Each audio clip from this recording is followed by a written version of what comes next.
Hey guys, this is Vyom Joshi with Superior North. Welcome back to my channel. Today we will be talking about International Business Machines, aka IBM. I'll be going over the 5 business segments, the top 5 risk factors, and the contingent liabilities associated with investing in this company. It is important that we don't get too razor focused on the stock price, but we pay attention to what the fundamentals or the core business is truly about. And this video is just about that, to better understand the business of IBM. So let's dive in and look at IBM's core business.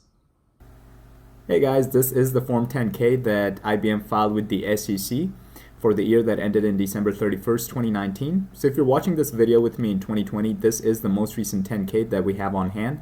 And this is the report that we will be using to analyze IBM. So let's dive in. We'll start off by looking at the business. Over here, IBM says that the way they conduct their business has always been the same, and that is they focus on their clients. They say that they create value for clients by providing integrated solutions and products that leverage data, information technology, deep expertise in industries and business processes with trust and security, and a broad ecosystem of partners and alliances. As far as the strategy goes, it always begins with clients, and that they also talk about how they have clients who have systems that cannot fail and they're critical as far as the privacy and security goes, and those clients depend on IBM to provide those services. IBM talks about how they're integrating technologies such as hybrid cloud, data, and AI to help clients transform their business from a traditional business to a cognitive enterprise. IBM talks about how their core business is grounded in commitments to trust and transparency, and that is how they guide themselves when they deploy and develop new technologies.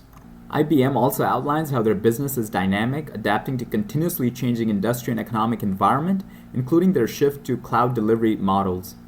They talk about how they're integrating artificial intelligence, AI, into everything they offer, and they're transforming into a more agile enterprise that drives innovation and speed. As far as the business segments go, IBM is categorized into 5 business segments. The first is the cloud and cognitive software. The second is the global business and services. Third is the global technology services. The fourth is systems. And the last is the global financing. Now let's dive into each of these segments to better understand what each of them have. The first business segment is the cloud and cognitive software, which brings together IBM's software platforms and solutions, enabling them to deliver integrated and secure cloud, data, and AI solutions to their clients. This segment makes up 30% of IBM's revenue, and it comprises of 3 business areas, namely cognitive applications, cloud and data platforms, and transaction processing platforms. The cloud and cognitive software capabilities includes IBM's Watson technology, which is applied to areas such as health, financial services, Internet of Things, weather, security software and services. And they also talk about the transaction processing platforms, where they support clients' mission-critical workloads in industries such as banking, airlines, and retail. The second segment is the Global Business Services, GBS, which provides clients with consulting, business process, and application management services. This segment makes up of about 22% of IBM's revenue, and their capabilities include consulting, application management, and global process services. As IBM says for this segment, the GBS is redefining process services for both growth and efficiency through the application of power of cognitive technologies such as Watson, as well as the IoT, blockchain, and deep analytics. So one of the examples of how IBM is using Watson to its advantage is, for example, in the insurance industry, right, where IBM has data of all the cars, all the models that are out there, how much certain parts of the car cost for replacement, and then the insurance companies can come in and use the Watson technology to better understand of, hey, we have the pictures of the damage here and how much would that cost. And the GBS segment, right, the consulting can come in where IBM can use that data and provide the customer, their client, the insurance company, with an estimate of, hey, this is how much it will cost you to replace the fender bender or whatever the damage is. So that's one of the examples where the AI and Watson can come into play and make that company from a traditional business to a cognitive enterprise. The third segment is the Global Technology Services, GTS segment, which provides comprehensive IT infrastructure and platform services that create business value for clients. This segment makes up about 35% of IBM's revenue. The capabilities include infrastructure and cloud services, where IBM talks about how they're using IBM Watson to provide clients with high-performance end-to-end innovation and an improved ability to achieve business objectives.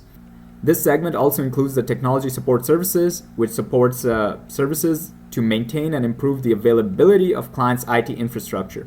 The fourth segment is systems, which provides clients with innovative infrastructure platforms to help meet the new requirements of hybrid, multi-cloud, and enterprise AI workloads. The systems segment makes up about 10% of IBM's revenue, so it's a smaller percentage compared to the three that we talked about earlier. The systems capabilities includes systems hardware, servers, storage systems, and operating system softwares. The fifth and the last segment is global financing, which encompasses two primary businesses, the financing and remanufacturing remarketing. So this segment only makes up about 2% of the overall revenue and is a much smaller portion compared to the others that we talked about earlier. Next, IBM talks about its competition. They say that over the last several years, we have been making investments and shifting resources, embedding AI and cloud into our offerings while building new solutions and modernizing our existing platforms. IBM says that for their cloud and cognitive software, their major competitors include Apple or Google, Amazon, Cisco, Microsoft, Oracle, Salesforce, SAP, and VMware. For their global business services and global technology services, the GBS and GTS segments, they have a competitive advantage in these businesses, which comes from their ability to design, implement, manage, and support integrated solutions that address complex client needs across hybrid cloud environments. And IBM says that they leverage automation, AI, extensive expertise in technology and innovation to their advantage. For their global business services, their competitors include Accenture, DXC Technologies, Fujitsu, Google, and Microsoft. As far as their global technology services go, their competitors include Atos, DXC, Fujitsu, HCL, Tata Consulting, Wipro, Amazon, Google, Microsoft, and Oracle. For their systems segment, IBM says their principal competitors are Dell, HP, and Intel. For their global financing segment, where they provide client financing, commercial financing, and participate in remanufacturing and remarketing of used equipment, Cisco and HP are their biggest competitors. So that was the business segment of IBM. We saw how IBM is using AI, Watson, and the existing data infrastructure to its advantage to help transform businesses from traditional businesses to cognitive enterprises. Now let's dive in and look at the risk factors. IBM has 25 risk factors outlined in its 10K, and today I will be going over the top 5 risk factors. The first risk factor is that downturn in economic environment and client spending budget could impact the company's business. IBM talks about how if overall business for IBM's products and solutions decrease, whether due to general economic conditions or a shift in client buying patterns, the company's revenue and profits could be impacted. The second risk factor is that cybersecurity and privacy considerations could impact the company's business. This is by far the most descriptive risk factor that IBM has in its 10K. And IBM talks about how computer hackers and others routinely attempt to attack the security of technology products, services, systems, and networks. They say how cyber threats are continually evolving, making it difficult to detect and defend against certain threats and vulnerabilities that can persist over extended periods of time. IBM then goes into detail about how they're exposed to liabilities and litigations and how their damage to their brand and reputation could cause financial losses in the future. IBM then talks about how there has not been a cybersecurity attack that has had a materially adverse effect, but they cannot guarantee that that will be the case in the future. And at the end, they talk about how data protection and privacy laws are continually changing, and then the lack of harmonization of such laws and regulations, and the new and emerging technologies such as artificial intelligence will continue to result in increased compliance costs and risks. The third risk factor states that due to the company's global presence, its business and operations could be impacted by local, legal, economic, political, health, and other conditions. IBM outlines how it derives more than 60% of its revenue from sales outside the United States, and any economic or political changes, such as recessions, inflation, currency fluctuations, could affect IBM's bottom line. They then talk about all the laws and regulations that they have to comply by. And over here, they talk about the fact that any outbreaks of illnesses and pandemics or global health issues could affect the company's bottom line. And they certainly saw this risk factor materialize. If you listen to IBM's most recent earnings call, they talk about how a lot of the clients pulled back on their projects, long-term projects, simply because of the shortage of liquidity associated with the pandemic. The fourth risk factor states that the company's results of operations and financial conditions could be negatively impacted by its U.S. and non-U.S. pension plans. IBM states that adverse financial market conditions and volatility in the credit markets may have an unfavorable impact on the value of the company's pension trust assets and its future estimated pension liabilities.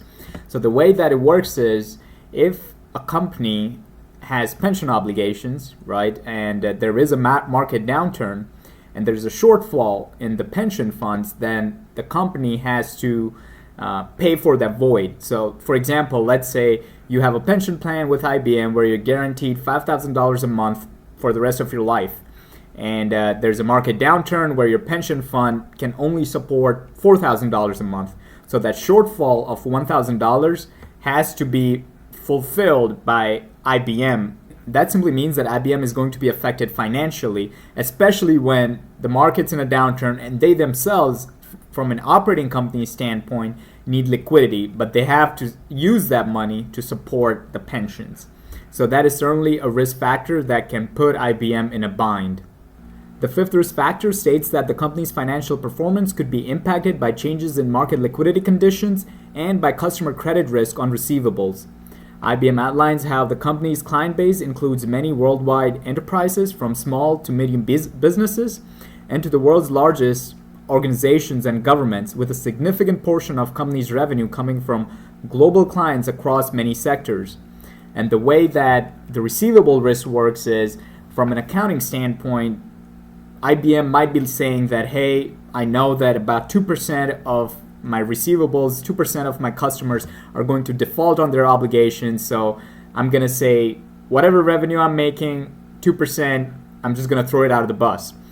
But if there is a greater credit risk, if more customers start defaulting on their obligations, then that 2% might expand to 15%. And if 15% of their receivables are impaired, then that is certainly going to affect IBM's balance sheet and also how much money they make in a certain quarter. And that is a risk factor that will be playing out, especially now during the COVID-19 and the global pandemic, when there is a crunch for liquidity. Those were the top 5 risk factors. Now let's look at Note R, which goes over the commitments and contingencies to better understand the contingent liabilities associated with investing in IBM. We are on Note R, the commitments and contingencies, in the annual report.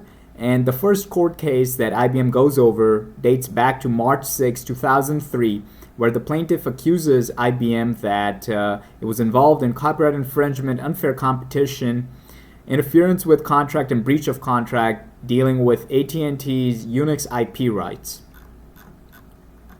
The second court case that IBM goes over is from March 9, 2017, where the Commonwealth of Pennsylvania's Department of Labor and Industry sued IBM over a 2006 contract for the development of a custom software system to manage Commonwealth's unemployment insurance benefits program.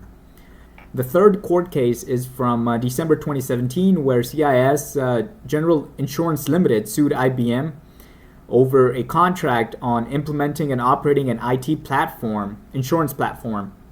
And IBM terminated that contract in July 2017 for non-payment by the company.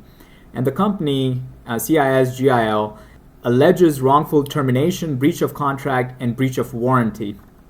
The fourth court case dates back to May 2015, which is a punitive class action lawsuit in regards to the company's October 2014 announcement that it was divesting its global commercial semiconductor technology business, alleging violations of the Employee Retirement Income Securities Act, ERISA. The fifth court case is in regards to involvement in proceedings brought by U.S. federal and state environmental agencies under the Comprehensive Environmental Response. And it states that IBM is conducting environmental investigations, assessments, and remediations at or in the vicinity of several current or former operating sites. The sixth case is in regards to subject to ongoing tax examinations and governmental assessments in various jurisdictions. IBM gives the example of how they're involved with some tax assessments and liabilities in Brazil. IBM also states that the total potential amount related to all these matters for all applicable years is approximately $925 million. So that's close to $1 billion in payments, although IBM does state that it will prevail in these matters and that this amount is not a meaningful indicator of liability. So those were the contingent liabilities and the court cases that IBM is involved in, as outlined in IBM's annual report. Hey guys, that is all I had for you this week. We looked at IBM's business segments, the top 5 risk factors, the contingent liabilities, and hopefully this helps you better understand the risks involved with investing in IBM, IBM's core business, and also all the qualitative factors that goes into investing in any company like IBM. Hopefully you like this video. Please do like, share, and subscribe to my channel. Thank you. I appreciate your time.